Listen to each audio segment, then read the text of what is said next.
Have you ever noticed a pattern in your relationships where you're constantly drawn to emotionally unavailable partners? You might feel an intense spark with avoidant individuals, only to find yourself chasing after their love and attention. This cycle can leave you feeling frustrated, unfulfilled, and wondering, why do I keep falling for avoidance? The truth is, this attraction isn't random.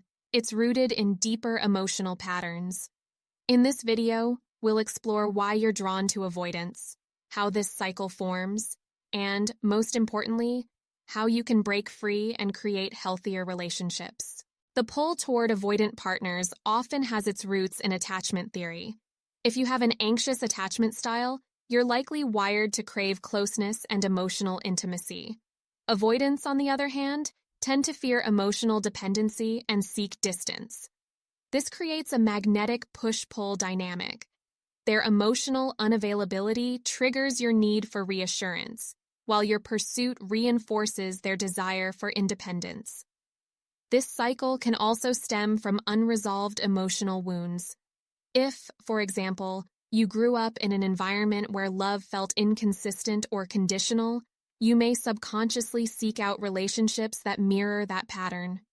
Chasing an avoidant partner can feel familiar, even if it's painful, because it taps into a belief that love must be earned through effort or sacrifice. Another reason for this attraction is the illusion of the challenge.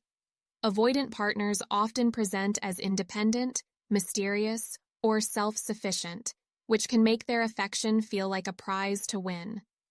The idea of breaking through their walls can be intoxicating, but it often leads to frustration when their emotional availability remains limited.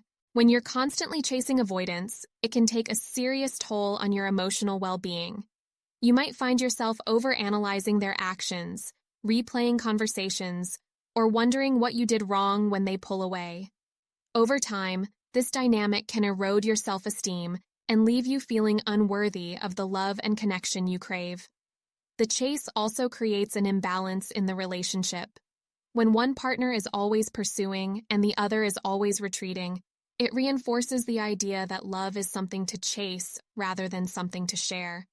This dynamic makes it nearly impossible to build a relationship that feels stable, mutual, and fulfilling. Breaking the cycle of chasing avoidance can feel daunting because it's often tied to deeply ingrained beliefs about love and self-worth. You might tell yourself that if you just try harder or become good enough, they'll finally open up and give you the connection you're looking for.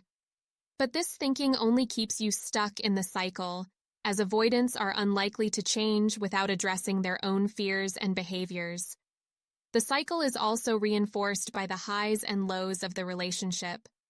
When an avoidant partner shows moments of affection or attention, it feels exhilarating, like proof that your efforts are paying off. But when they pull away, the anxiety and longing return, driving you to chase them even harder. This emotional roller coaster can be addictive, making it difficult to step back and reassess the relationship.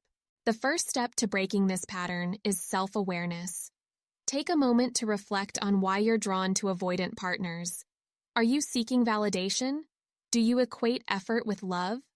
Understanding the roots of your attraction can help you address the underlying beliefs that keep you chasing. Next, focus on building a stronger connection with yourself. Instead of looking for love or validation from an avoidant partner, nurture your own emotional needs. Engage in activities that bring you joy, spend time with supportive friends and family, and practice self-care. The more grounded and fulfilled you feel on your own, the less likely you are to seek that fulfillment from someone who can't provide it. Setting boundaries is another key step. If you're in a relationship with an avoidant partner, be clear about what you need and what you're no longer willing to tolerate. For example, if their withdrawal leaves you feeling neglected, express your feelings calmly and assertively.